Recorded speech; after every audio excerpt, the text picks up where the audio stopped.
Hi, lahat. Si Gia po, nagpabili po ng pagkain. Magpa-part 2 po kami. Marami kasi gutom na po ako. Salamat sa libre. Siya na po nag-intro. So guys, ulit. Ang plastic kasi may pagkain. Ayun guys, magpa-part 2 kami mukbang ng kabsa. Wow! Ngayon po, itong part 2, ako na po ang manglilibre. So si Isa, yung part 1, dati, siya ang nanglibre. Kaya, panoorin nyo, let's watch! Hey, Bax. Mag-hi ka naman. Hi. Anong meron ngayon? Part 2. Nang? Mukbang. Kanino? For us. Okay. Buksan na po ni Commander yung pagkain namin kasi magpa-part 2 po kami ng mukbang. Wow! Wow! Ito yung chicken. Yung supra muna, babe. First of all, yung ating kainan. Ew! Supra ang tawag po dito sa Saudi, guys. So, hindi uso yung plato-plato sa atin sa Pilipinas. So, ito siya. Ilalatag lang natin siya ng ganyan. Then, Ilalagay natin yung mga pagkain. ooh! Yan. Wow! Wow! Isunod natin yung Wow! pagkain. Wow! Box. Ang ganda naman ng Box, may ano nagbubukas. dyan yung camera? Pindutin. Ang ganda naman yung nagbubukas. Buksan mo, bilang bagal. Gutom na ako.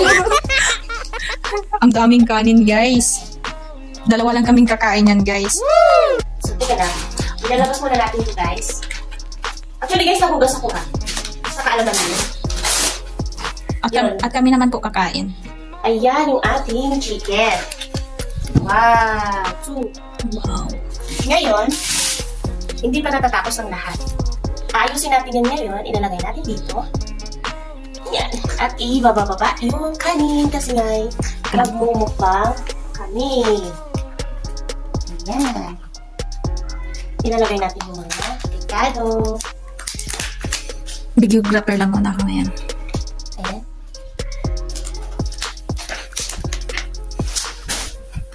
So, ito na guys, yung aming mukbang.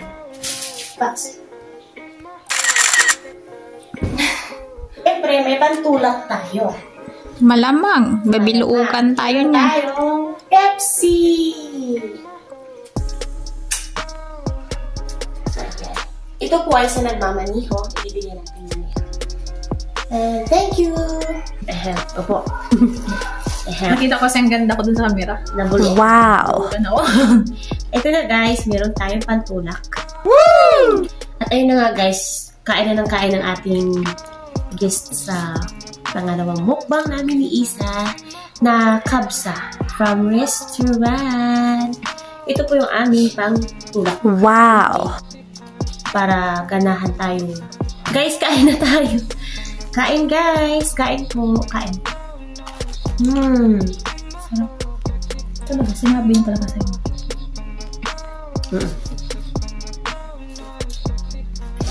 Dax, nabulunan ka? Gusto mo ng Pepsi? Pambara. Gusto kita. Ha? Hindi pagkain. Hindi, nawala ako sa tanong sa'yo. Eh! Parang, di ba? Alam mo na. May noodles dito guys. Ilalagay ko yun sa ibaba ng kanin. Wow! Talaga yun.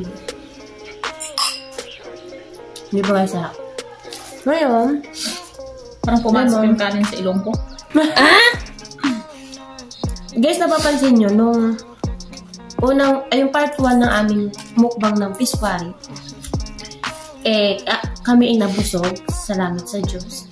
At isa pa, especially, si Isa ay nagkwento. Ngayon, ano ba ang pagkukwentuhan natin, Isa? Uwi ko. Uwi na ako. Guys, ang topic din natin ulit ay yung pag-uwi ni Isa. Tanungin mo ako. Isa, Anong balak mo pag ikaw umuwi na? Siyempre, una-una. Una sa lahat. Una sa lahat, yung anak ko.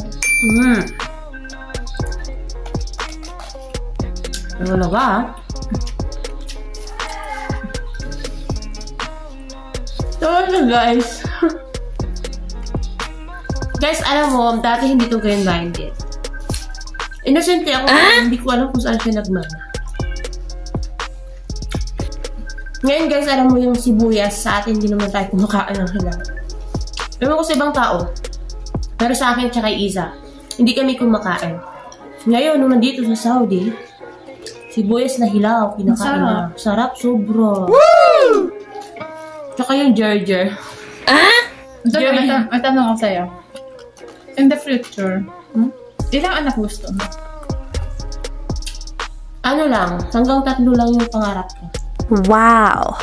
Ilang babae? Depende sa bigay ng Panginoon. Basta 3 lang. Hindi ko alam kung anong gender, basta kung ano yung bigay ng Panginoon. Yun na. Siguro, may mga tinatanong yung viewers mo sa'yo. May asawa ka na? Yes. Ano to? Ay guys, parang Q&A po. So, mag-Q&A na nga ba? So, tatanungan din naman pala. Actually, siguro may mga viewers ka or may mga followers ka dyan na gusto malaman yung yung buhay mo. Status mo sa buhay. Wow! Okay. Ngayon, ano na? Tapos, tanong mo na kung ilan yung gusto mong anak. 3. Yun ang unang tanong mo. Ilan gusto ko anak? 3 guys. May plano ka bang magpapakasal? Yes! Woo!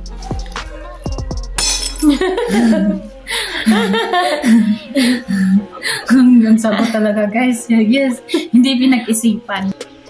Then ito. Alam ko naman na may asawa ka. Nakikita mo ba in the future na si Charles na talaga makasama mo bang buhay? Actually, okay lang naman magtanong at masasagot siya. Hindi ko alam. Pero palagi kong sinasabi. In the God's will, Panginoon na yung bahala sa lahat ng bukas. Kasi para sa akin, hindi ko naman alam yung bukas. So, basta ano lang tayo, be strong. Maniwala lang sa pang-araw-araw. Yun yung magiging future. Okay? So, pang ilang tanong na yan. Ito. Ngayon nandito ka sa abroad. Anong pinagkaiba ng buhay mo sa Pilipinas at sa dito sa abroad ngayon? Wala pa rin pinagbago. Bakit? Guys, magdadalawang taon na ako sa abroad. Pero, dito sa Saudi, wala pa akong kahit na anong napuntahan. Ganun pa rin ang status namin sa buhay. Ang pinagkaiba lang, malayo ako sa anak ko at saka sa live-in partner. I mean ko, nakaluwag-luwag ka na ba? Nabibigay mo na yung gusto na pangailangan ng anak mo? Ganun yung kwento. Ano ang kinakaiba? Nandito ka sa Pilipinas at dito?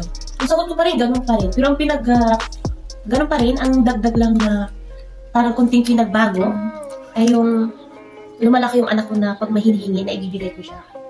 At meron akong pangarap, yung aking dream dati na konti, na yung nakaupo lang ako, na pinapangarap ko lang siya. Ngayon, unti-unti na po ako umaakyat doon at natutupad na siya. Inshallah, lahat ng pangako ko ay matupad.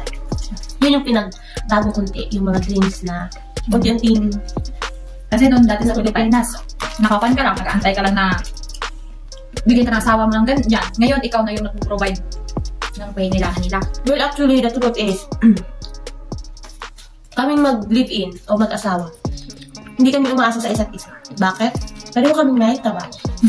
Nung naghintay lang ako ng blessing galing sa asawa ko nung, syempre, nagbuntis, makakatrabaho ba ako pag-buntis. Yun. Pero yung wala pa kaming anak, hindi ako nag-i-stay sa bahay na, opo lang, hindi lang ako doon sa boyfriend ko magbibigay. No, ako yung trabaho, tapos pagkatapos ng trabaho, happy-happy. Ganun yung buhay ko dati, napakasaya. Wow! Pero walang ipon. Yun yung Like and comment. Don't forget to share. Dan sana napakan tayo naghanap tayo sa Google ng Hindi, ang tanong mo for life. Para sa akin ba lahat to? Sa ganda mo yan. Woo! ilang ex na yung, nakailang ex ka na? So, ako, wala akong alam. Wow, taga na no. Actually, nag-boyfriend ako. Honest, kasi sabi ng papa ko, mag-boyfriend ka, graduate ka ng high school. Woo! Eh, hindi naman ako nakagraduate, honestly. Hanggang second year lang po ako. Pero nag-boyfriend pa rin ako. Ako'y 17. So, sobra na doon sa 4th year na usapan namin ni Papa. So, since nung nag-high school ka, hanggang 17 ka, hindi ka nag-boyfriend? Hindi, kasi bullish ako eh. Tsaka focus ako sa trabaho at tsaka maraming pagsubok sa buhay. Lalo na't meron akong stepmother na mapagmahal. Alam nyo na yung mapagmahal. Pag sinabing diniing mapagmahal, kabaliktaran ho yun. Eh, may ganun tayong stepmother. Kaya, wala sa utak ko yun. At saka, hindi ako mahilig sa... Hindi katulad ng mga bata ngayon, mga millennials na 14 pa lang, 12 meron ng boyfriend. 17. Tapos, nag-boyfriend ako ng 17. Mali kung yung sagot ha. So, 17 years old ko, nakailang boyfriend ako, 15. Tubig nga. Uy, hindi pa ako tapos, huwag ka magulo ng grabe to. Baka sabihin nyo guys, wow, ganda no, ganda. Hindi, actually guys, hindi naman nakakataka. Kung nakapag 16 boyfriend siya sa edad na ganun. Ituloy ko pala guys, yung 15 to 16, kasi po, yung 15 or 14, sa cellphone po yun. Ano yun, yung palitan lang, sinagot ko isa ngayon. Mamaya sagot ko niya siya. Naging 15 po siya. Pero yung sa personal, 2. Wow. Nakikita ko bukas. Bukas. Gano'n, di ba? 17 ako nag-boyfriend, pero sinagad siya. Tapos yung mga ex-mate ko, actually yes, yung 14, ex-mate ko ay magkikita sana kami. Kaya lang, natakot na ako sa dalawa. kaya hanggang I love you lang po sa cellphone doon sa ex-mate. Tapos, ayan na, nasagot ko na. Sa 16 na boyfriend na yan, si Charles lang ba talaga? Charles lang ba talaga? Honest to God, Wow. he could die later or now. Ano, meron akong mahal na mahal. Si ganyan. Tapos, gusto ko siya. Wow. Maray ko. Gusto ko. Kilala niya na ako sa pamilya niya. May plano na kami at the age of 18 years old. Wow. Tapos, gusto rin ako ng magulang niya. Kaya lang guys, sad to say, yung lalaking yun, na si Waray, eh katulad ko rin pala, love ko. At ang malala guys, ano siya, chick boy. Wala na ako sa paningin niya sabi, meron na pala siyang girlfriend. So syempre, hindi naman ako hindi naman ako nakapagtapos pero professional. Ngayon nalaman ko na sila pala ni ano, yung guys, tinatawag niya pang ate. Siyempre ate, komportable si girlfriend dahil ate daw niya yun. Alam ko sa kaibigan niya, girlfriend din pala niya yun. So syempre, para hindi ako masaktan, ako na yun nakipagtapos. Pero masakit na guys pag ikaw yung makipaghiwalay. Kasi iyak ka ng iyak, hindi ka makamit. So ang ginawa ko, hinayaan ko siya. Tapos pati yung trabaho ko naapektuhan. Iyak na ako ng iyak. Sabi nung auntie ko, baliw ka. Guys, ang masasabi ko lang, deserve. Ayun. Yung asawa ko lang, yung nakapasok sa buhay ko. Wow. Kahit anong landit mo. Basta ang paniguraduhin mo, yung safety yung pagkababae mo. Yung hindi ka, kahit nakipag-boyfriend ka, basta yung pagkababae mo andun yung red line. Iingatan niyo talaga yun. Maria Clara tayo pagdating sa ating pagkababae. Shoutout sa inyo girls, yung mga millennials ngayon. Para hindi kayo matulad sa mga nangyayari sa ibang tao. Okay? Sabi nga ng papa ko, yan lang daw yung pwede mong ipagmalaki sa maging aasawa mo. Pero ako guys, wala na ako ipagmalaki in case mag-asawa ako.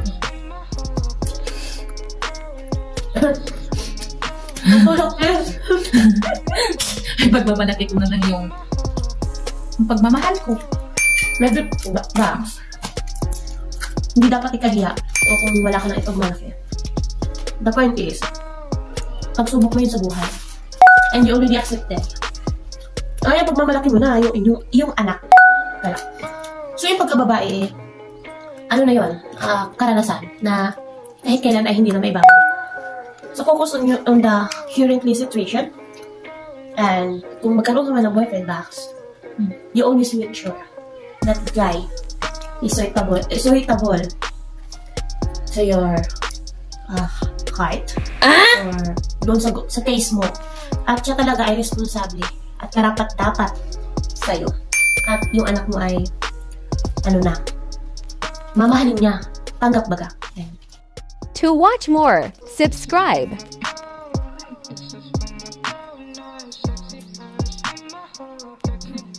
Hindi mo ba pinagsisihan na nag-asawa ka ng maaga? Hindi nagsisihan. Kasi po, guys, at isa, ang pangarap ko mag-asawa 30 to 32 years old. Kaya kahit nakipag-boyfriend ako ng 17 pataas, wala sa utak ko makipag-asawa.